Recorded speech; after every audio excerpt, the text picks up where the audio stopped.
Sa taas! Ladan! Madaling araw, nang gisingin ng naglalagablab na apoy ang mga residente ng Batasan Hills sa Quezon City. Pero nang maapula ang sunog, may nadiskubre ang mga otoridad sa bahay na ito. Merong mga computer, libo-libong SIM cards at iba pang gamit. May nakuha ring passport ng isang Chinese national. Duda ng QCPD, isa itong Pogo guerrilla operation. Baka isa lang siya doon sa natanggal sa isang company tapos nag-guerrilla operation.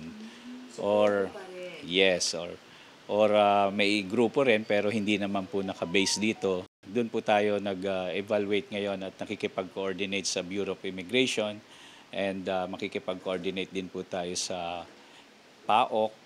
Bukod sa mga SIM card, na-recover din ng QCPD itong mga text blasters. So Didi, how does this work po? Opo, bali magme-message po yung isang person dito po sa CPU niya, tapos dadaan po rito yung message niya sa text blaster. So multiple lang sending niyan kung lahat yan may SIM card. So isang message lang yon.